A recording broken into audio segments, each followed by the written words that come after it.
नमस्ते। आज आपण वालाचं भिरडं किंवा वालाची भाजी कशी करायची ते पाहणार आहोत। तर हे पहा, त्यासाठी मी इथे हे वाल घेतलेले आहेत। पाव किलो वाल आहेत हे। तर मार्केटमध्ये तुम्ही गेलात तर तुम्हाला हे सोललेले पण भेटतात किंवा तुम्ही वाल भिजत घालून ह्याला सोलू शकता। रात्रभर त्याला भिजत घालायचे आणि मग ते सोलायचे। तर आपण आज वालाचं भिरडं कसं करायचं ते पाहणार आहोत। हे पहा, वालाचं भिरडं करण्यासाठी आपण काय काय साहित्य घेतलेलं आहे ते आता आपण पाहणार आहोत। तर सगळ्यात पहिले तर इथे मी लसूण घेतलेला आहे। 2 ते 3 पाकळ्या लसणीच्या घेतलेल्या आहेत। त्यानंतर कढीपत्ता आहे, बारीक चिरलेला कांदा, टॅमॅटो, त्यानंतर एक अर्धा बटाटा इथे घेतलेला आहे आणि थोडी कोथिंबीर आणि ओल्या नारळाचा चव। हे सगळं साहित्य घेतलेलं आहे। त्याचप्रमाणे आपल्याला काही मीठ, मसाला, तेल हे साहित्यसुद्धा लागणार आहे फोडणीसाठी। चला तर आपण बघूया त्याला फोडणी कशी द्यायची ते।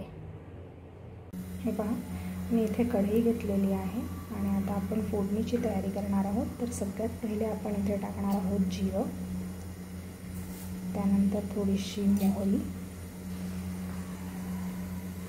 आता हे छान तडतडू द्यायचं आणि त्यानंतर आपण ह्यामध्ये लसूण, कढीपत्ता, कांदा आणि टॅमॅटो असं 1 बाय 1 घालणार आहोत।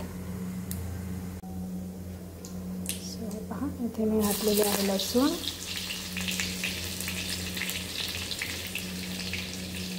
त्यानंतर कढीपत्ता।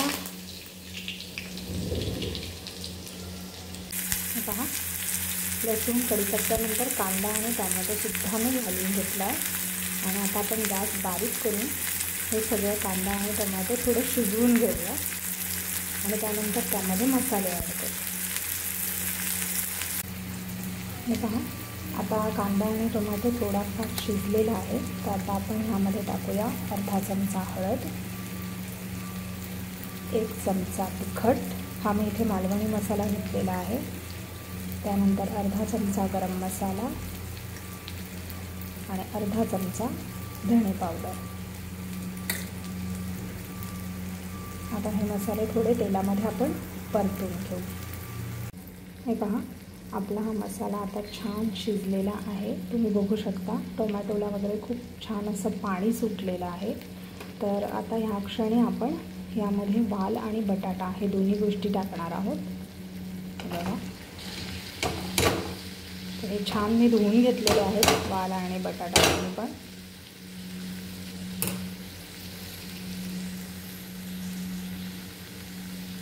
आता हे आपण छान मिक्स करून घेऊया आणि आपल्याला जेवढं मीठ लागतं तेवढं मीठ आपण ह्यामध्ये टाकणार आहोत। हे पहा, आपण ह्याला छान मिक्स करून घेतलेलं आहे आणि आता आपण ह्यामध्ये टाकणार आहोत मीठ। तर तुम्हाला जेवढं खारट लागतं त्याप्रमाणे तुम्ही ह्यामध्ये मीठ घालू शकता। आपण ह्याला थोडंसं मिक्स करून घेऊया।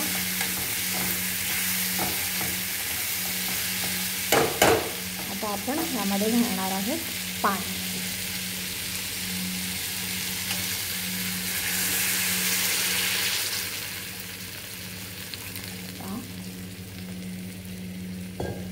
एवढं पाणी मी घातलेलं आहे। आता आपण गॅस मोठा करूया आणि ही भाजी आपण शिजू देऊया।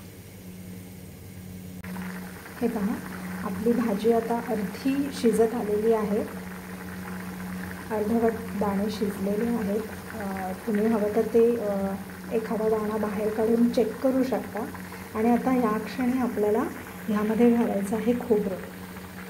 तर जे आपण ओल्या नारळाचा चव घेतलेला तो आपण ह्यामध्ये आता टाकणार आहोत। ह्यामुळे काय होतं, जर आपण पूर्ण भाजी शिजल्यानंतर एंडला जर खोबरं ॲड केलं ना तर ते थोडंसं असं दाताखाली येतं, जे की मला आवडत नाही। आणि म्हणून मी थोडं आधी यामध्ये हे खोबरं टाकणार आहे, म्हणजे ह्याचा जो नारळाचा जो रस आहे तो रस पूर्णपणे ह्यामध्ये उतरतो आणि खूप छान चव लागते भाजीला।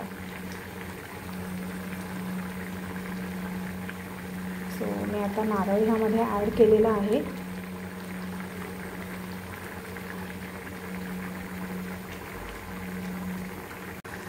आता नारळ ॲड करून झाल्यानंतर आपल्याला ह्यामध्ये घालायचं आहे थोडासा गूळ। हे पहा, इथे हा थोडासा गूळ घेतलेला आहे, गूळ पावडर आहे ही. सो ही पण मी ह्यामध्ये घालते. थोडं थोडं पाणी ह्यामधलं सुकत आलेलं आहे, बघू शकता तुम्ही.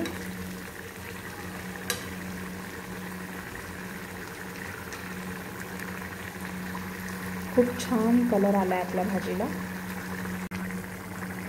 हे पहा, आता हे वाल छान शिजलेले आहेत आणि हे शिजायला जवळजवळ 25 मिनटं लागलेली आहेत. मी ह्याला हाय फ्लेमवरती जवळजवळ 25 मिनटं ठेवलेलं होतं. तर आता ह्या क्षणी हे शिजलेले आहेत आणि आता आपण ह्यामध्ये टाकणार आहोत कोथिंबीर.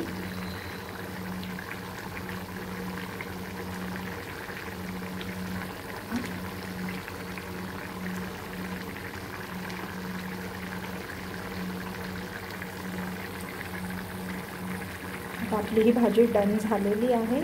आपण आता गॅसची फ्लेम कमी करूया आणि एक 5 मिनटं याला अजून थोडा वेळ शिजू देऊया.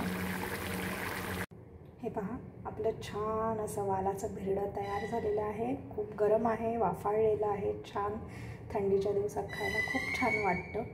आणि तुम्ही ह्याला चपातीबरोबर, भाकरीबरोबर, भातासोबत कशाबरोबरही खाऊ शकता.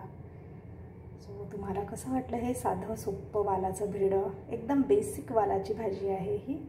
सो तुम्हाला जर आवडली असेल तर प्लीज लाईक करा. थँक्यू.